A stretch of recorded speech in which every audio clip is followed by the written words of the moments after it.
வணக்கம் கனுஷ்யா. வணக்கம். எப்படி இருக்கீங்க? நல்லா இருக்கேன் கனுஷ்யா. நீங்க எப்படி இருக்கீங்க? நானும் நல்லா இருக்கேன். உலகத்துல இப்போ நிலைமை ரொம்ப தீவிரமா போய்க்கிட்டு இருக்கு அப்படின்னு சொல்லி தகவல்கள் எல்லாம் வெளியாகி இருக்கு.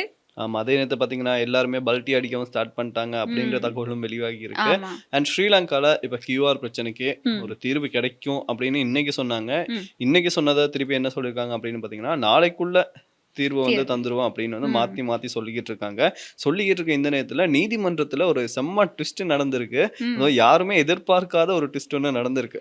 ஆமா. அது என்னன்னா, உலகத்தோட அரசியல் களம் எப்படி இருக்கு, அமெரிக்காவோட அரசியல் களம் எப்படி இருக்குங்கிறத தாண்டி, இலங்கையில இப்போதான் நல்ல நல்ல சம்பவங்கள் எல்லாமே பதிவாயிட்டு இருக்கு. அது சந்தோஷப்படுறதா, இல்லாட்டி அடுத்து என்ன நடக்கும் அப்படின்னு சொல்லி யோசிக்கிறதா அப்படின்னு நெறைய கேள்விகள் எழுந்துகிட்டு இருக்கு. அதுவும் எந்த விதமான அந்த அறிகுறியே இல்லாம நிறைய விஷயங்கள் நடந்துகிட்டு இருக்கு. இதுவரைக்கும் படத்துல பார்த்ததெல்லாம் இப்ப ஆ. நேர்ல பார்க்குற மாரி நிலைமைகள் வந்துட்டு. அண்ட் அது மட்டும் இல்லாம முன்னாள் ஜனாதிபதி ரணில் விக்ரமசிங்க இருக்கார் இல்லையா? ம். அவருக்கு ஒரு ஆப்பரேஷன் நடந்திருக்கிறதா தகவல்கள் வெளியாகி இருக்கு. அன்றே கணித்தார் அப்படிங்கிற மாதிரி. அன்றே கணித்தார் கனுஷியா அப்படின்ற மாரி தான் இருக்கு. ஆ. ஸோ வாங்க பேசலாம். இன்னைக்கு என்ன நிச்சயமா நடந்திருக்கு நிகழ்ச்சிக்குள்ள அப்படின்னு போலாம். பார்க்கலாம். ம். ஸோ ஈரான், இஸ்ரேல், அமெரிக்கா போர் சூடு பிடிக்க ஆரம்பிச்சிருக்கு அப்படின்னு பார்க்கலாம். தாக்குதல்களை தாண்டி பார்த்தீங்கன்னா, ம். இப்போ இது அந்த ஒண்ணா சேர்ந்தாங்கல்ல 2 டீம் அவங்களுக்குள்ளேயே இப்போ ஒரு விரிசல் வந்துட்டதா தகவல்கள் வெளியாகி இருக்கு. ஆமா. அதாவது நேத்து ஒரு தாக்குதல் நடந்திருக்கு. இந்த தாக்குதல் கட்டாரோட மிக முக்கியமான ஒரு இடத்துக்கு, அதாவது எரிவாயு உற்பத்தி செய்யக்கூடிய ஒரு வயலுக்கு இந்த தாக்குதல் நடத்தப்பட்டிருக்கு. இந்த தாக்குதலை நடத்தியிருக்கிறது இஸ்ரேல் தான். இது கட்டாருக்கும், ஈரானுக்கும் 2க்குமே தொடர்புடைய ஒரு பகுதின்னு சொல்லப்படுது. இந்த இடத்துல தாக்குதல் நடத்தினதுனால இப்போ ஈரான் செம்ம காண்டில் இருக்கு. இஸ்ரேல் மேலேயும் சரி, அமெரிக்கா மேலேயும் சரி செம்ம கோவத்துல இருக்காங்க. இனி எல்லா அரபு நாடுகள்ல இருக்கக்கூடிய எல்லா அந்த எரிவாயு தளங்கள் மேலேயும் நாங்க தாக்குதல் நடத்தியே தீருவோம் அப்படின்னு சொல்லி ஈரான் ஒத்த கால நிக்கிறாங்க. ஆனா இப்போ ட்ரம்ப் இப்ப என்ன பண்றதுன்னு தெரியல. ஐயோ நான் இல்லப்பா, நான் எனக்கும் இஸ்ரேலுக்கும் இந்த தாக்குதலுக்கும் சம்மந்தமே இல்ல அப்படின்னு சொல்லி ட்ரம்ப் ஒரு அறிவிப்பை வெளியிட்டிருக்காரு. அறிவிப்பை வெளியிட்டாரு அப்படின்றத விட 2 கையும் இப்படியே தூக்கி ஐயோ எனக்கு இதுக்கு சம்பந்தமே இல்ல சரண்டர் ஆயிரேன் சார், சரண்டர் ஆயிடுறேன் சார் அப்படின்னு சொன்ன மாதிரி தான் இருக்கு. அதாவது ஆனா இப்படி அந்த என்ன சொல்றது, நான் பண்ணல, ஆனா அதுலயும் ஒரு எச்சரிக்கை. நாங்க பண்ணல, ஆனா திருப்பி நீங்க கட்டார் மேல கை வச்சீங்க அப்படின்னா அமெரிக்கா சும்மா இருக்காது. நாங்க திருப்பி அப்புறம் ஈரான்ற ஒரு நாடு வரைபடத்துல இல்லாத மாதிரி நான் செஞ்சு விட்டுருவேன் அப்படின்னு சொல்லி ட்ரம்ப் நான் கெஞ்சுறேன், நான் வண்டிடுறேன் அப்படிங்கிறது தெரியாத மாதிரி அவர் சில அறிவிப்புகளை வெளியிட்டிருக்காரு. இது நம்ம ஜோக்கா பேசிக்கிட்டு இருக்கோம். ஆனா இப்போ இது நமக்கு வெறும் நியூஸ் கிடையாது. ஏன்னா அங்க இந்த மாதிரி எரிபொருள் வயல்கள் மேல தாக்குதல் நடத்தப்பட்டு எரிபொருள் உற்பத்தி, எரிவாயு உற்பத்தி இதெல்லாம் ஸ்டாப் ஆகுது அப்படிங்கிறது எங்க நாட்டுக்கும் இம்பாக்ட் ஆகும். எங்க நாடு அப்படிங்கிறத தாண்டி அந்த வல்லரசு நாடுகள்ல தங்கி இருக்கக்கூடிய டிபெண்ட் ஆகி இருக்கக்கூடிய நாடுகள் இருக்கு இல்லையா, இலங்கை, இந்தியா, இந்த மாதிரி நாடுகள் எல்லாமே பொருளாதார ரீதியாக பாதிக்கப்படும் அப்படிங்கிற ஒரு விஷயம், ஆழமான ஒரு கருத்து அதுக்குள்ள இருக்கு. அதனால நம்ம இதை வெறும் செய்தியாக கடந்து போக முடியாது. நம்ம நிகழ்ச்சியிலையுமே கூட இப்போ February 28 இந்த வார் ஆரம்பிச்ச நாள்ல இருந்து இன்னைக்கு வரைக்குமே நாங்கள் இந்த அப்டேட் எல்லாமே கொடுத்துக்கிட்டு இருக்கிறதுக்கான காரணமும் எல்லாரும் தெரிஞ்சுக்கொள்ளணும் அப்படிங்கிறத தாண்டி அதனால எங்களுடைய நாட்டுக்கு இருக்கிற இம்பாக்ட் என்ன, அது நாம எப்படி முன்னெச்சரிக்கையா நடந்துக்கணும் அப்படிங்கறத நம்ம எல்லாருக்கும் தெரியப்படுத்தணும் அப்படிங்கிறதுக்காக தான். அதான் இன்னைக்கு பேசப்பட வேண்டிய முக்கியமான விஷயம். இப்போ ஈரான் பதிலடி தாக்குதல் நடத்தி இருக்கு. இஸ்ரேல் தாக்குதல் நடத்தினதுக்கு நேத்து நைட்டே இஸ்ரேலுக்கு பதிலடி தாக்குதலும் கொடுத்தாச்சு. ஏன்னா ஈரானோட முக்கியமான உயர்மட்ட தலைவர்கள் எல்லாமே உயிரிழக்கிறாங்க. இந்த தாக்குதல்களில் உயிரிழந்துக்கிட்டே இருக்காங்க. அது ஈரானுக்கு பெரிய ஒரு பெரிய அடியாக மாறிடுச்சு. அதனால தான் இப்போ அவங்க ரொம்ப ஸ்ட்ரிக்டாக இருக்காங்க. அப்படி நேற்று எப்படியும் இஸ்ரேல் மேலே தாக்குதல் நடந்திருக்கு. நேற்று நடத்தின தாக்குதலில் 2 பேர் உயிரிழந்திருக்காங்க. இப்போ மறுபடியும் இன்னைக்கு காலையிலையும் பதிலடி தாக்குதல்கள் ஆரம்பிச்சிருக்கு. இதே நேரத்தில் பார்த்தீங்கன்னா இந்த போரில் நிறைய பேருக்கு டவுட் இருக்கும். இப்போ அமெரிக்கா ஒரு வல்லரசு நாடு, அதே மாதிரி இஸ்ரேலும் கொஞ்சம் ஸ்டேபிளாக இருக்காங்க. பட் ஈரான் இவ்வளோ போர் நடந்தும் அவங்களுடைய பொருளாதாரம் சரியில்லையா, அவங்களுடைய பொருளாதாரத்துக்கு பாதிப்பு இல்லையா அப்படின்னு நிறைய பேருக்கு டவுட் வரும். அதுக்கு இப்போ ஒரு செய்தி என்ன வந்திருக்கு அப்படின்னு பார்த்தீங்கன்னா, இந்த ஹார்மோஸ் நீரிணை இருக்கு இல்லையா, இதில் இப்போ ஈரான் சில கப்பல்களுக்கு மட்டும் அனுமதி கொடுத்துக்கிட்டு இருக்கான். ஆமா. அதையும் தாண்டி பாத்தீங்கன்னா 20க்கும் மேற்பட்ட கப்பல்கள் அதால போயிருக்கான். இதனால அந்த நாட்டுடைய பொருளாதாரம் சரியில்லை, அதை தக்க வச்சு கொள்றதுக்கு இவங்க இந்த மாதிரியான வேலைகளையும் செய்யறாங்க அப்படின்ற மாதிரி தகவல்களும் வெளியாகி. ஆமா. அதான் இப்போ ஈரானோட வெளியுறவு அமைச்சர் அப்பாஸ் அராக்ஷி வந்து இந்த தாக்குதல் சம்பந்தமா கருத்து வெளியிட்டிருக்காரு. அதுல இப்போ ஒரு கேள்வி இருக்கும், உங்களோட சண்டை போடுறது அமெரிக்கா, உங்களுக்கு தாக்குதல் நடத்துறது இஸ்ரேல், நீங்க எதுக்காக மத்திய கிழக்கு நாடுகள் மேல கை வைக்கிறீங்க, மத்திய கிழக்கு நாடுகளை ஏன் தாக்குறீங்க அப்படிங்கிற ஒரு கேள்வி எழுப்பப்படும் போது அப்பாஸ் அராக்ஷி இதுக்கு என்ன சொல்லியிருக்காரு அப்படின்னா, நீங்க எல்லாமே முஸ்லிம் நாடுகள், இஸ்லாமிய நாடுகள், நீங்க ஒரு ஈரான் மாதிரியான அதாவது ஈரானும் ஒரு முஸ்லிம் நாடு, அப்போ நீங்க ஈரானை தாக்குறதுக்கு, அதாவது ஒரு இஸ்லாமிய நாட்டை தாக்குறதுக்கு அமெரிக்காவுக்கும் இஸ்ரேலுக்கும் நீங்க உங்களோட வான்பரப்பையும் நிலப்பரப்பையும் கொடுத்துருக்கீங்க. ஒரு முஸ்லீம் நாடா இருந்துகிட்டே நீங்க கொடுத்துருக்கீங்க. அப்போ நாங்க உங்களை எதிர்க்க தானே செய்வோம், உங்களை அடிக்க தானே செய்வோம். அதான் அமெரிக்க மற்றது யூஎஸ் பேசஸ் இருக்கு இல்லையா, அந்த யூஎஸ் பேசஸ்க்கே நீங்க இடம் கொடுத்துருக்கீங்க அப்படின்னா அது ஒரு பெரிய தவறு தானே.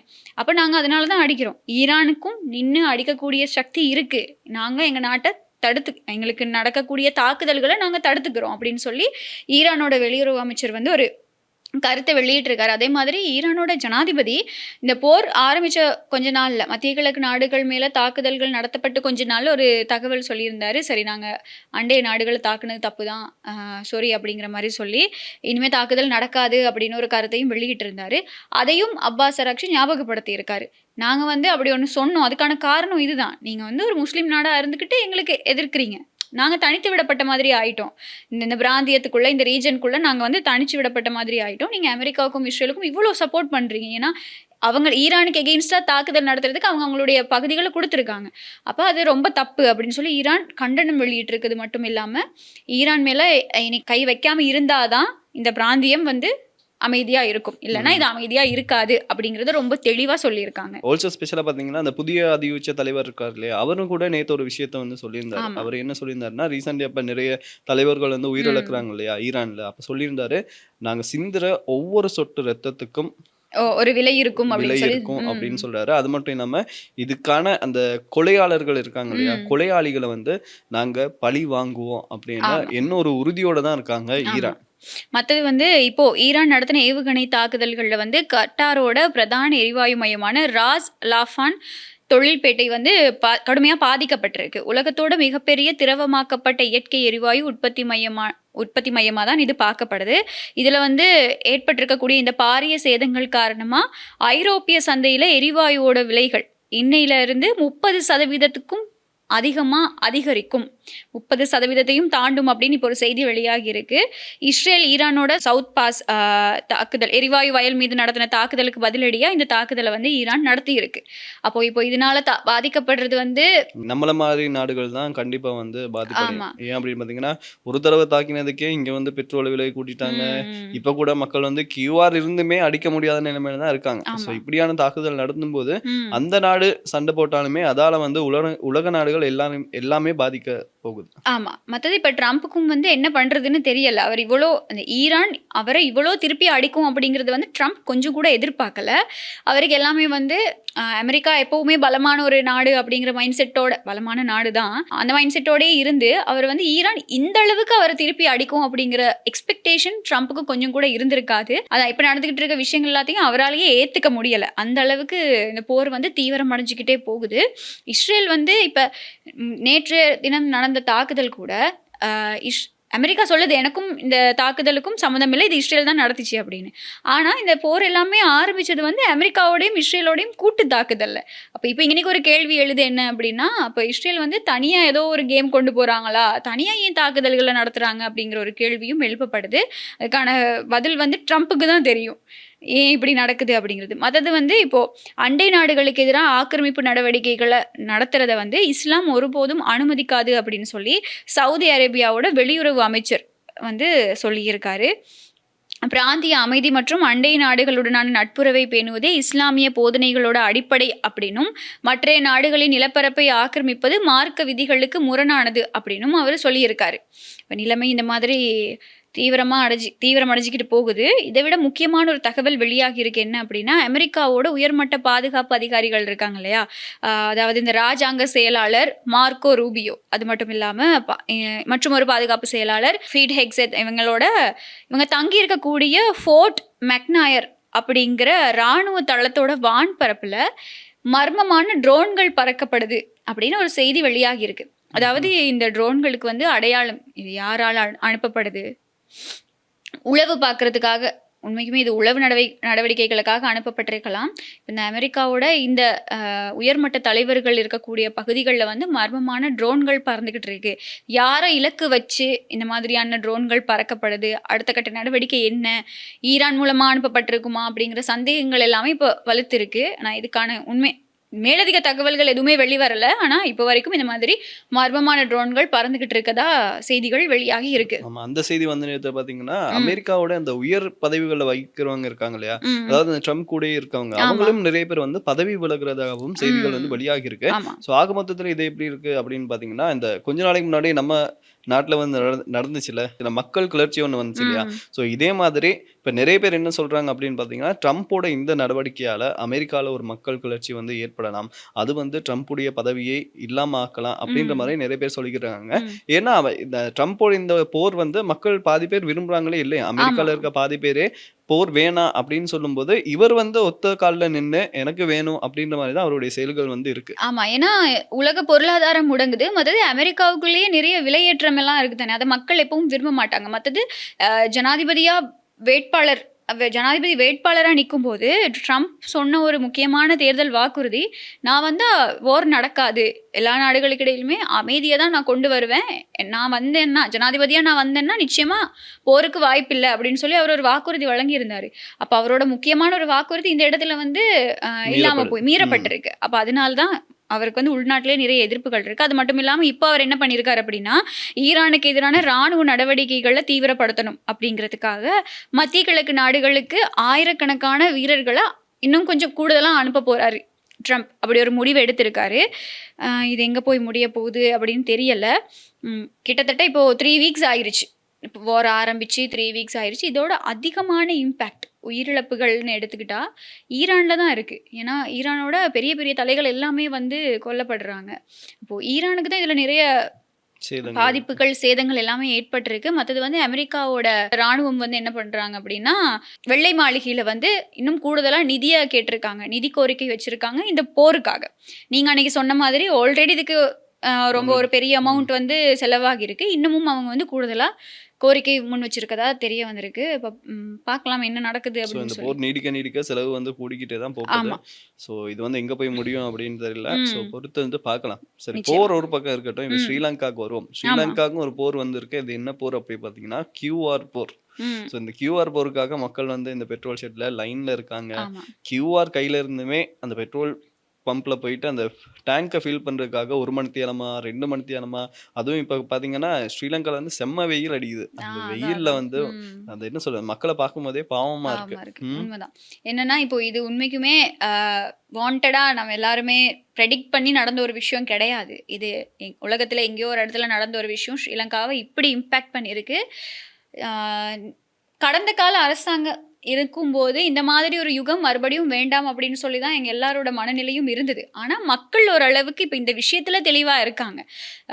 நாட்டில் உலகத்தில் என்ன நடக்குது, நாட்டை தாண்டி உலகத்தில் என்ன நடக்குது அப்படிங்கிற விஷயத்தில் மக்கள் தெளிவாக இருக்காங்க. ஆனால் சில பேர் வந்து இதுக்குள்ளே வந்து குழப்பிக்கிட்டு சில விமர்சனங்களை முன் வச்சிட்டு இருக்காங்க. அரசாங்கமும் ரொம்ப தெளிவாக சில நடவடிக்கைகளை முன்னெடுத்துட்டு இருக்கு. இது உண்மைக்குமே நம்ம வந்து எக்ஸெப்ட் பண்ணிக்க வேண்டிய ஒரு விஷயமே தவிர, யாரையுமே திட்டுறதுனாலையோ யார் மேலேயும் பழி போடுறதுனாலையோ இதுக்கு தீர்வு கிடைக்காது. நிறைய மீம்ஸ் எல்லாம் சோஷியல் மீடியாவில் பார்க்கக்கூடியதாக இருக்குது. 2022 நடந்ததும் இதுவும் ஒன்றா அப்படின்னு சொல்லி. இது வந்து எல்லா உலகமே ஃபேஸ் பண்ணிக்கிட்டு இருக்கக்கூடிய விஷயம். அப்போது அதை நம்மளும் அண்டர்ஸ்டாண்ட் பண்ணிக்கணும். இந்த QR பிரச்சனைங்கிறது வந்து கொஞ்சம் சிக்கலாக போய்கிட்டு இருக்குதான். இப்போது இன்னையிலேருந்து இந்த இலக்கங்களோட அடிப்படையில் வந்து பெட்ரோல் அடிக்கப்படுது. ஆனால் இந்த வரிசைகள் எல்லாம் கொஞ்சம் குறைஞ்சிருக்கு. இன்னைக்கு வந்து வரிசைகள் குறைஞ்சிருக்கு. ஆனா இருந்தாலுமே ஒரு சில இடங்கள்ல வந்து லைன் இருந்துகிட்டே தான் இருக்கு. சோ இது வந்து எங்க போகுதுன்னு அப்படி தெரியல. சரி, நீங்க சொல்லும்போது எனக்கு ஞாபகம் வந்துச்சு, இந்த அரசியல்வாதிகள் இருக்காங்களே அவங்களும் வந்து நிறைய கருத்துக்களை வந்து சொல்லியிருக்காருங்க. ஒருத்தர் வந்து என்ன சொல்றாரு அப்படின்னு பாத்தீங்கன்னா, நிலக்கரி இந்த இது இருக்கு இல்லையா, இந்த நிலக்கரி பிரச்சனை ஒண்ணு ஸ்ரீலங்கால போய்கிட்டு இருக்கு இல்லையா, அந்த பிரச்சனையை மூடி மறைக்கிறதுக்காகத்தான் எரிபொருள் விலையை வந்து கூட்டி இருக்காங்க. அந்த போர் வந்து இலங்கையில எந்த தாக்கத்தையுமே ஏற்படுத்தல அப்படின்ற மாதிரி கைக்கிறாங்க. சார், நம்ம நாட்டுல தான் இப்படி கூட்டுறாங்கன்னா பாகிஸ்தான்ல ஏன் கூட்டணும், இந்தியால ஏன் கூட்டணும்? மற்ற நாடுகளும் எல்லாமே இது பண்ணுது இல்ல. அவங்க அந்த நாட்டிலயும் அரசாங்கம் நல்லா இல்லையா இருக்கும். அதனாலதான் வேற என்ன சொல்றது, மற்றது இன்னும் நிறைய இருக்கு. நான் வந்து நிறைய இந்த எதிர்கட்சி அரசியல்வாதிகளோட கருத்துக்கள் பார்க்கும்போது உண்மைக்குமே ரொம்ப கோவம் தான் வருது. நாட்டோட எரிபொருள் கையிருப்பு குறித்து சரியான புரிதல் இன்றி அரசாங்கம் மந்தகதியில் செயற்படுவதால் தான் மக்கள் பெரும் பாதிப்புகளை எதிர்கொண்டுள்ளனர். சும்மா கெஸ் பண்ணுங்க, யாரு சொல்லியிருப்பா அப்படின்னு. நீங்களே சொல்லுங்க, நீங்களே வேற ஆசைப்படுறீங்க. யாரு, நம்மளோட எதிர்க்கட்சி உறுப்பினர், எதிர்க்கட்சினா ஸ்ரீலங்கா பொதுஜன பெரமுன கட்சியோட பாராளுமன்ற உறுப்பினர் நாமல் ராஜபக்ஷ சொல்லியிருக்காரு. அரசாங்கம் மந்தகதியில போய்கிட்டு இருக்கு, அவங்களுக்கு வந்து எரிபொருள் சம்பந்தமான அறிவே இல்லை அப்படின்னு சொல்லியிருக்காங்க. அதனாலதான் 2022 வந்து எரிபொருளுக்கு வரிசை வந்திருக்கு. இவருக்கு வந்து நல்ல அறிவு இருந்துச்சு, இவங்களுடைய குடும்ப அரசியல்ல வந்து ரொம்ப அறிவு இருந்துச்சு, அதனால வந்து லைன் இருந்ததுங்கிற மாதிரி இவர் கழிச்சுக்கிட்டு இருக்காரு. மற்றது வந்து இன்னும் இருக்கு. இன்னொருத்தர் வந்து இப்போ நம்ம சின்ன வயசுலலாம் கட்டுரை எழுதுவோம். நான் வந்து ஒரு பறவையானால், நான் ஆசிரியரானால், ஞாபகம் இருக்கா? நீங்களும் எழுதியிருப்பீங்க, நான்லாம் எழுதியிருக்கேன். இப்போ எதிர்க்கட்சிகளோட வசனம் வாயா திறந்தாலே என்ன வருது அப்படின்னா, நான் ஜனாதிபதி ஆனால், நான் ஜனாதிபதி ஆனால் இப்படி பண்ணுவேன் அப்படி பண்ணுவேன்றாங்க. அண்ட் சில பேருக்கு சரி நீங்க நாடு வந்து வங்குரோத்துல இருக்கும்போது நாங்களா போய் கூப்பிட்டோம், வாங்க வந்து நாட்டை காப்பாதுங்கன்னு வர போது வேண்டியதுதானே? யாருமே வரல. இப்ப வந்து நான் ஜனாதிபதி ஆனால் இந்த பிரச்சனையை தீர்த்து இருக்காது. வைப்பேன், இந்த பிரச்சனை இருக்காது அப்படி இப்படின்னா என்ன இது?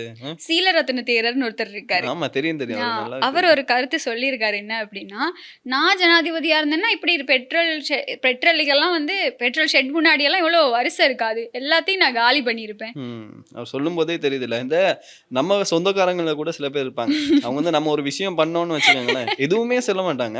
அது பிழைச்சிருச்சுன்னா சொல்லுவாங்க, நான் அப்பவே சொன்னேன்ல. சொன்னேன். அதே மாதிரி அது நல்லதா நடந்தாலும் என்ன தெரியுமா சொல்லுவாங்க, நான் நான் அப்பவே சொன்னேன் அப்படின்னுவாங்கல்ல. சோ இதே மாதிரிதான் இந்த இலங்கை அரசியலும் இப்ப இருக்கு. ஆமா, இன்னைக்கு பார்லிமெண்ட் நடக்குது இல்லையா? பார்லிமெண்ட்ல நிறைய கருத்துக்கள் கேட்கக்கூடியதா இருக்கு. அதுல முஜிபுர் ரஹ்மான், ஐக்கிய மக்கள் சக்தியோட ஒரு முக்கியமான உறுப்பினர், இவர் சொல்லியிருக்காரு, ஜனாதிபதி நடத்தின இஃப்தார் நிகழ்வு இதுல வந்து ஈரானோட தூதுவரும் வரல, முஸ்லிம் நாடுகளோட தூதுவர்களும் வரல அப்படின்னு சொல்லியிருக்காரு. அப்படின்னா இப்ப என்ன சொல்ல வராருன்னா, ஜனாதிபதி என்ன சொல்றாரு, நாங்க வந்து இந்த போர்ல எந்த நாட்டுக்கும் சப்போர்ட் கிடையாது, நாங்க ஈரானுக்கும் சப்போர்ட் கிடையாது, அமெரிக்காவுக்கும் சப்போர்ட் கிடையாது, மத்திய கிழக்கு நாடுகளுக்கும் நாங்க சப்போர்ட் கிடையாது, நாங்க நடுநிலையா இந்த போர்ல இருக்கோம் அப்படின்னு ஜனாதிபதி சொல்லியிருக்காரு. இந்த கருத்தை சொல்லி காட்டுற விதமா அவர் திருப்பி கேட்கிறாரு, உங்களோட இஃப்தார் நிகழ்வுக்கு ஈரானோட தூதுவரும் வரல, முஸ்லிம் நாடுகளோட தூதுவர்களும் வரல, அப்ப நீங்க என்ன நடுநிலையா இருக்கீங்க அப்படின்னு இவர் கேள்வி எழுப்பியிருக்காரு. சரி, அது ஒரு ஓரமா இருக்கட்டும். இன்னொருத்தர் சொல்லியிருக்காரு, காணாம போனது கேஸும் எரிபொருளும் மட்டும் இல்லையா, அரசாங்கத்துக்கு மேல மக்களுக்கு இருக்கிற நம்பிக்கையும் காணாம போயிருச்சு அப்படின்னு சொல்லி திலீப் ஜெயவீர சொல்லியிருக்காரு. இப்படி எல்லாம் யோசிக்கிறாங்க பாத்தீங்கன்னா. அதான் எங்க இருந்து நீங்களாம் எங்க சார் இருந்தீங்க? என்ன சொல்றது, ஒரு 2 நாளைக்கு பேப்பர் எடுத்து வாச்சா நமக்கே உலக நிலைமை வந்து தெரிய போகுது, இதனாலதான் இங்க வந்து கூடி இருக்கு அப்படின்னு தெரிய போகுது. பேப்பர் எல்லாம் வாங்கி வாசிக்காதீங்க சார், சோசியல் மீடியா பாருங்க. சோசியல் மீடியால இருக்கிறவங்க அதை விட இந்த அரசியல்வாதிகளை விட அறிவு இருக்கக்கூடியவங்க தான் இருக்காங்க. மற்றது அதே கட்சியில, இந்த திலீப் ஜெயவீரோட கட்சியில ஒரு உறுப்பினர் சொல்றாரு, தேசிய மக்கள் சக்தி வந்து மகளிர் தினத்துக்கு ஒரு நிகழ்ச்சி நடத்தியிருந்தாங்க. அது இலங்கையில எல்லாருக்குமே தெரியும். பொதுவா தேசிய மக்கள் சக்தியோட மகளிர் தினத்தை முன்னிட்டு பேருந்துகள் நிரம்பி வழிஞ்சிச்சான். ஏன்னா ஆக்களை கூட்டிக்கிட்டு வரதுக்கு போறதுக்கு, நீங்க சொன்னா எப்படி சத்தமா சிரிக்கிறீங்கன்னு மட்டும் பாருங்களேன், நிரம்பி வழிஞ்சிச்சான். சரியா? அந்த பேருந்துகளுக்கு பயன்படுத்தினாலதான் நாட்டுல எரிபொருள் இல்லை. இது எப்படி தெரியுமா இருக்கு? இதை நினைச்சு நான் அதை பார்த்து எனக்கு சிரிப்பு தாங்கல. சரி, ஓகே, யாம் பெற்ற இன்பம் பெருகை வையகம் அப்படின்னு சொல்லி நான் எடுத்துட்டு வந்தேன். அதே பார்க்கும்போது ஒரு பக்கம் சிரிப்பா இருக்கு, ஆனா நம்மளோட நாட்டோட அரசியலை பார்த்து நினைக்கும் போது எவ்வளவு கவலையா இருக்கு தெரியுமா? யார் இந்த மாதிரி, நீ வாயை மூடிக்கிட்டு கூட இரு, இந்த மாதிரி கருத்தெல்லாம் சொல்லாத அப்படிங்கிற மாதிரி இருக்கு. இன்னொருத்தர் ஹரின் பெர்னாண்டோ சொல்லியிருக்காரு, இன்னும் முடியல, லிஸ்ட் பெருசா போய்கிட்டே இருக்கு. நாட்டில் நிலவும் தற்போதைய நெருக்கடி நிலைமை உலக போர் காரணமாக ஏற்பட்டது கிடையாது, மாறாக இந்த அரசாங்கத்தின் சாபத்தினால் ஏற்பட்ட ஒன்று அப்படின்னு ஐக்கிய தேசிய கட்சியோட முன்னாள் நாடாளுமன்ற உறுப்பினர். அது என்ன சாபம் அப்படின்னு பாத்தீங்கன்னா, இந்த அரசியல் நம்மளோட அனுர அரசு இருக்கு இல்லையா, அந்த அரசு வந்ததுல இருந்து நிறைய பொய்கள் சொல்லியிருக்கா, அந்த பொய்களுடைய சாபத்தாலதான் நாட்டுக்கு இப்படி நடந்திருக்கு அப்படின்னு வந்து சொல்லியிருக்காரு. ஆமா, என்னது இப்போ இருக்கக்கூடிய சூழல்ல நாட்டுல வந்து ஒரு மின்வெட்டு ஏற்படாம இருந்தா அது பெரிய உலக அதிசயமா, அப்படின்னா கட்டாயம் மின்வெட்டும் வரும். அதையும் சொல்லிக்கிட்டு அவரு சொல்றாரு, ஏப்ரல்ல நாடு விழுந்துரும் அப்படிங்கறது வந்து ரணில் டிசம்பர்லயே அவர்கிட்ட சொன்னாராம். அது வந்து அந்த மீம் வந்து நானும் பார்த்தேன். அது என்ன சொல்றது, இப்ப போர் வரும்ன்றது யாருக்குமே தெரியாது. ம். ஆனா இவங்க வந்து சரியா ப்ரெடிக்ட் பண்ணி டிசம்பர்லயே சொல்லியிருக்கேன் ஆமா. அப்படின்றது வந்து நம்புற மாதிரியா இருக்கு. அப்படியே சொல்லியிருப்பாரு. ரணிலுக்கு தான் எல்லாமே முதல்ல தெரியுமே. அவரு சொல்லியிருப்பாரு. ஆனா அவங்க வேறொரு பிளான்ல சொல்லியிருப்பாங்க. ஏப்ரல்ல விழுந்துரும் அப்படின்னு. அதுக்கு முன்னாடி ட்ரம்ப்பும், இஸ்ரேலும் கொஞ்சம் முந்திக்கிட்டாங்க. முந்திக்கிட்டாங்க அப்படின்னு தான் முந்திக்கிட்டு சொல்லலாம். நீங்கலாம் ஒண்ணும் பண்ணாதீங்கடா, நாங்களே இதாக்கி தரோம் அப்படின்னு சொல்லி. ஆனா உண்மையான விஷயம் என்ன அப்படின்னா, ஜனாதிபதி அனுரகுமார திசாநாயக்க இந்த சந்தர்ப்பத்துல நாட்டை கொண்டு போற விதம் நல்லா தான் இருக்கு.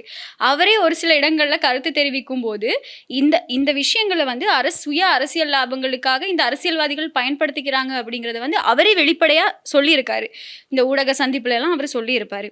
இந்த இந்த இவங்க சொல்ற கருத்துகளுக்கு கீழே, எதிர்க்கட்சி உறுப்பினர்கள் சொல்ற கருத்துகளுக்கு கீழே போய் கமெண்ட்ஸை பார்க்கும்போது புரியுது மக்கள் என்ன மைண்ட் செட்ல மக்கள் இருக்காங்க தெளிவா அப்படின்னு இருக்காங்க. சொல்லி. ஆமா, மக்கள் ரொம்ப தெளிவா இருக்காங்க. ஏன்னா 2022ல 70% இருந்தது இந்த பணவீக்கம். எங்களுடைய நாட்டோட பணவீக்கம் 2022ல வந்து 70% இருந்துச்சு. ஆனா இப்போ வெறும் 1.6% குறைஞ்சிருக்கு. அப்படின்னா இப்போ இருக்கக்கூடிய அரசாங்கம் ஏதோ ஒரு விஷயத்த பண்ணிக்கிட்டு இருக்காங்க, அது நல்ல விதத்துல போய்கிட்டு இருக்கு அப்படிங்கிறது தான் அர்த்தம். மற்றது வந்து அந்நிய செலாவணி, ஃபாரின் ரிசர்வ்ஸ்னு சொல்லுவோம் இல்லையா, அது வந்து 2022ல $50 மில்லியன் கீழே இருந்திருக்கு. இப்போ அது $7 பில்லியன் இருக்கு. நாட்டோட அந்நிய செலாவணி $7 பில்லியன் இப்போ இருக்கக்கூடிய அரசாங்கத்துக்கு கீழே இருக்கு. அதையும் தாண்டி கடன், நாட்டில் அவ்வளவு கடன் இருந்தது. இந்த 2022 ஆட்சி செஞ்சவங்களோட அரசாங்கத்துக்கு கீழே நிறைய கடன் இருந்தது நாட்டில். இப்போ 99% வெளிநாட்டு கடனை வெற்றிகரமாக மறுசீரமைச்சிருக்காங்க அனுரகுமார் திசாநாயக்கவுடைய அரசாங்கம். இது வந்து வெறும் ஒரு ஞாபகப்படுத்தல் மட்டும்தான். இந்த அரசாங்கமும் இப்போ ஆரம்பிச்சிருக்காங்க, அவங்களோட அந்த வியூவில் போய்கிட்டு இருக்காங்க. நாங்கள் எந்த ஒரு அரசாங்கத்துக்கும் சார்பானவர்களோ எதிரானவர்களோ கிடையாது. நாட்டை யாரோ ஒழுங்காக வழி நடத்துகிறாங்களோ அவங்களுக்கு கீழே மக்கள் எல்லாருமே ஒன்றிணைஞ்சு போவோம் அப்படிங்கிறது தான் எங்கள் எல்லாரோடையும் விருப்பமும் கூட. இப்போ எதிர்க்கட்சி இவ்வளோ விமர்சனங்களை முன்வைக்குது. இந்த மாதிரியான நல்ல விஷயங்கள் ஏன் எதிர்க்கட்சியோட கண்ணுக்கு தெரியலை? பார்லிமெண்ட்டை பார்க்க முடியலை. சின்ன புள்ளத்தனமான கருத்துக்களை முன் வச்சுக்கிட்டு, ட்ரம்ப்பை திட்டிக்கிட்டு, ட்ரம்புக்கு ஆலோசனை வழங்கிக்கிட்டு, அது கிடையாது. இப்போ இக்கட்டான ஒரு சூழலை இருக்கும். சரி, அனுர சொல்றத கொஞ்சம் கேட்டு போனா என்ன? ஆனா இதே மாதிரி நல்ல கருத்துக்களும் வந்திருக்கு. ஹர்ஷ் டி சில்வா இருக்காரு இல்லையா, அவர் சொல்லியிருக்காரு, இப்போ எங்களுக்கு முக்கியம் இந்த நாடு தான், எங்களுக்கு அரசியல் கட்சியெல்லாம் செகண்ட் திங், நாங்கள் ஃபர்ஸ்ட் இந்த நாட்டை பார்ப்போம், நாட்டில் இருக்க பிரச்சனையை பார்ப்போம், அதுக்கப்புறம் அரசியல் பண்ணுவோம் அப்படின்னு சொல்லி ஹர்ஷ் டி சில்வா மாதிரியான அரசியல்வாதிகளும் கருத்து வெளியிட்டு இருக்காங்க. ஓகே, அதை ஏற்றுக்கொள்ளக்கூடிய விஷயம். எதிர்கட்சின்னு சொல்லி நாங்கள் எல்லாரையுமே திட்டவும் இல்லை. சில நல்ல அரசியல்வாதிகளும் இருக்காங்க ஹர்ஷ் டி சில்வா மாதிரி. இப்போ டித்வா ஏற்படும் போது டித்வாலையும் இந்த மாதிரியான ஒரு சிச்சுவேஷன் தான். அனுர கவர்மெண்ட்டுக்கு உண்மைக்குமே வந்து நிறைய சேலஞ்சஸ் வந்தது. அதில் இந்த டித்வா ஒன்று. சரி, ஓகே, டித்வாலேருந்து கொஞ்சம் கொஞ்சமாக முன்னேறி வரும்போது தான் இப்போ இப்படி ஒரு பிரச்சனை வந்திருக்கு. அதையும் அவங்க ஒழுங்கான முறையில் ஃபேஸ் பண்ணிக்கிட்டு தான் இருக்காங்க. அதுலேயும் சஜித் பிரேமதாஸ் ஒரு கருத்து வெளியிட்டிருக்காரு, ஒரு கேள்வி கேட்டிருக்காரு அரசாங்கத்துக்கிட்ட. சரி, நீங்கள் தான் சொல்கிறீங்களே திரைசேரியில் இவ்வளோ காசு இருக்குது, அவ்வளோ காசு இருக்குது அப்படின்னு சொல்லி, இப்போ நெருக்கடியில் இருக்கக்கூடிய மக்களுக்கு நீங்கள் என்ன தீர்வு வழங்குனீங்க, நீங்கள் என்ன கொடுத்தீங்க, என்ன செஞ்சீங்க அப்படின்னு சொல்லி சஜித் பிரேமதாஸை கேட்குறாரு. இப்போ இதெல்லாம் நாங்க பதில் சொல்ல போறது கிடையாது, மக்களும் பார்த்துக்கிட்டு தான் இருக்காங்க. ரஜினி கூட ஸ்டேட்டா சொல்லியிருந்தாரு. ரஜினி கூட ரீசெண்டா ஒரு விஷயத்துக்கு வந்து சொல்லியிருந்தாரு, காலம் பதில் சொல்லும் அப்படின்ற மாதிரி சொல்லியிருந்தாரு. ஸோ பொறுத்திருந்து பார்க்கலாம், காலம் பொறுத்திருந்து பேசும், அவ்வளவுதான்.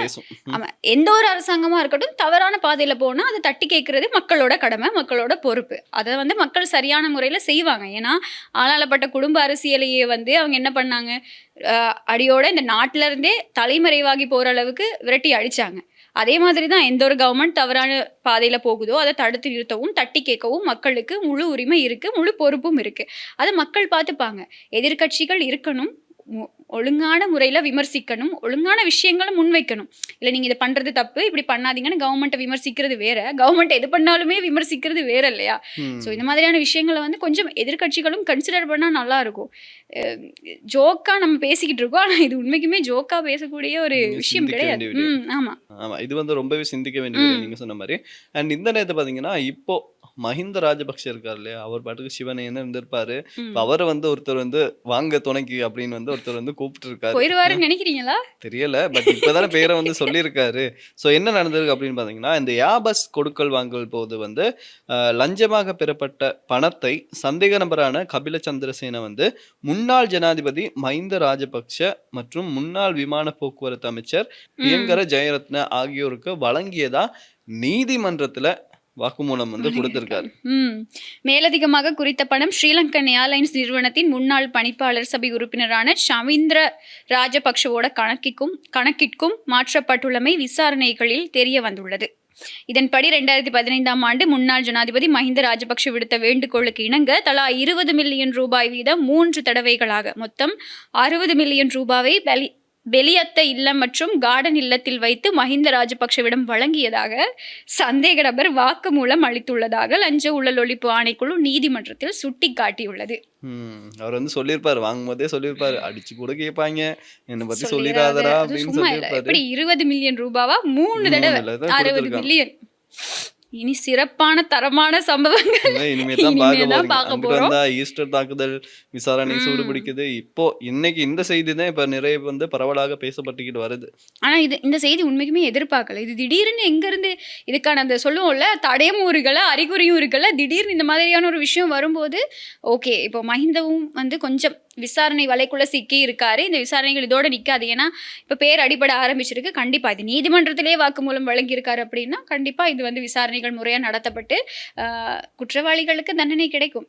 இப்போ இதுக்கு அவங்க ஒரு டாக்குமெண்ட் ரெடி பண்ணி எடுப்பாங்க, எங்க இருந்தாவது போலியா ஒரு ஆவணத்தை ரெடி பண்ணி எடுப்பாங்க. இல்லை எனக்கு காசு வரல, அது வேற ஒரு மஹிந்த ராஜபக்ஷக்கு போயிருச்சு சொல்லுவாரு. இருக்கும் தெரியல, மாறலாம், மாற்றலாம், எது வேணாலும் நடக்கலாம். ஆமா, இல்ல இது நீதிமன்ற விசாரணைகள் இருக்கனால எப்பவுமே இப்போ நீதிமன்ற விசாரணைனா சுயாதீனமா நடக்கக்கூடிய ஒன்று தானே, அது அவங்க வந்து முறையான விதத்துல நடத்துவாங்க அப்படிங்கிற எதிர்பார்ப்பு எல்லாருக்குள்ளேயும் இருக்கும். ஸோ குற்றவாளிகள் தண்டிக்கப்படுவார்கள், அவ்வளவுதான். ஸோ இப்ப இந்த முன்னாள் ஜனாதிபதி மஹிந்த ராஜபக்ஷ இப்படி இருக்கும்போது எங்களுடைய மற்ற முன்னாள் ஜனாதிபதி ரணில் விக்ரமசிங்க இருக்காரு இல்லையா, நாங்க கூட ஆரம்பத்துல வந்து சொல்லியிருந்தோம், அது இதுக்கோ சொல்லியிருந்தோம், அது வந்து இப்ப பலிக்கிற மாதிரி இருக்கு. அதாவது என்ன சொன்னா அப்படின்னு பாத்தீங்கன்னா, அந்த விசாரணைகளோ தீர்ப்புகளோ வரும்போது அவருக்கு கொஞ்சம் உடம்பு சரியில்லாம, சில அரசியல்வாதிகள் வந்து உடம்பு சரியில்லாம போயிடும், ஹாஸ்பிட்டலுக்கு போயிடுவாங்க அப்படின்னு சிறைச்சாலை வைத்தியசாலையில அனுமதிக்கப்படுவாங்க. இப்போ வந்து முன்னாள் ஜனாதிபதி ரணில் விக்ரமசிங்களுக்கு வந்து ஆபரேஷன் நடந்திருக்கிறதா ரவி கருணாநாயக்க அவர் வந்து சொல்லியிருக்காரு. பார்லிமெண்ட்ல இன்னைக்கு சொல்லியிருந்தாரு. எங்க நாட்டுல முன்னாள் ஜனாதிபதிகள்ல தான் சரியான பிரச்சனை இருக்குன்னா, முன்னாள் ஜனாதிபதி பாருங்க, முதல்ல மஹிந்தவும் முன்னாள் ஜனாதிபதி, ரணிலும் முன்னாள் ஜனாதிபதி, மைத்ரிபால சிறிசேனா முன்னாள் ஜனாதிபதிகள் தான் பிரச்சனையே போல. என்னதான் செய்யறது. ஆமா, இப்ப ரவி கருணாநாயக்க வந்து ஒரு கருத்து வெளியிட்டு இருக்காரு பார்லிமெண்ட்ல. இந்த சத்திர சிகிச்சை வந்து ரொம்பவே வெற்றிகரமா நிறைவடைஞ்சிருக்கு அப்படின்னும், முன்னாள் ஜனாதிபதி ரணில் விக்ரமசிங்க விரைவில் குணமடைய நாங்கெல்லாம் ப்ரே பண்றோம் அப்படின்னு பார்லிமெண்ட்லயே அவர் வந்து பேசி இருக்காரு. நாங்களும் ப்ரே பண்றோம் எங்களுடைய நாட்டு முன்னாள் ஜனாதிபதி. ஆமா, ஏன்னா ஏப்ரல்ல வழக்கு விசாரணைக்கு எடுத்துக்கொள்ளப்படுது. அப்ப கட்டாயம் அவருக்கு வந்து நாங்க ப்ரே பண்ணியே ஆகணும். ஆமா, ப்ரே பண்ணி அவர் வந்து சேஃபா கூட்டிட்டு வந்துடணும், கவனமா வந்துடணும். சத்திர சிகிச்சை காரணமாக நீதிமன்றத்தில் வந்து ஆஜராக முடியாத நிலை அப்படியெல்லாம் சொல்லக்கூடாது. இப்போ அவரே சொல்லியிருக்காரு, வெற்றிகரமாக ஆப்ரேஷன் எல்லாம் நிறைவடைஞ்சிருக்குன்னு சொல்லியிருக்காரு. அப்போ ஏப்ரலில் தானே இருக்குது, டைம் இருக்கு, வந்துருவாரு அப்படின்னு நடக்கலாம், பொறுத்து வந்து பார்ப்போம். அதனால இது வந்து எந்த ஒரு அரசியல் ரீதியான விளையாட்டுகளுக்கும் இந்த ஹெல்த் கண்டிஷன்ஸை வந்து யூஸ் பண்ணிக்காம வந்து ஃபேஸ் பண்ணி நான் வந்து தப்பு பண்ணலை அப்படிங்கிறத அவர் மக்களுக்கும் நீதிமன்றத்துக்கும் நிரூபிச்சுட்டா போதும், வேற ஒன்றும் தேவையில்ல. அதை மட்டும் நிரூபிச்சுட்டு அதுக்கப்புறம் திருப்பி எதுனாலும் பண்ணிக்கட்டும் அப்படிங்கிற மாதிரி போதும். ஸோ இன்னைக்கு வந்து உலக விஷயங்கள், இலங்கையில நடந்த விஷயங்கள், இலங்கையில என்னென்ன ஸ்பெஷலா நடந்திருக்கு அப்படின்றது வந்து பார்த்தோம். இதே மாதிரி நாளைக்கு என்ன நடக்குது அப்படின்றத பார்க்கறதுக்கு நாங்க ரெடியா இருக்கோம். பார்க்கறது மட்டும் இல்ல, பேசுறதுக்கும் நாங்க ரெடியா இருக்கோம். ஆமா, உலகத்துல என்ன நடக்குது அப்படிங்கறத வந்து நிகழ்ச்சி மூலமா உங்களுக்கு தரத்துக்கு நாங்க வந்து காத்திருக்கோம். அதே மாதிரி உங்களுடைய கருத்துக்களையும் நீங்க வந்து பதிவிடலாம். இந்த விஷயங்கள் தொடர்பாக என்னென்ன உங்களுடைய கருத்துக்கள், உங்களுடைய தனிப்பட்ட கருத்துக்களையும் வந்து நிச்சயமா நீங்க எங்க கூட பகிர்ந்து கொள்ளலாம் அப்படிங்கிறதையும் ஞாபகப்படுத்திட்டு நாளைக்கு சந்திக்கலாம். பாய் பாய்.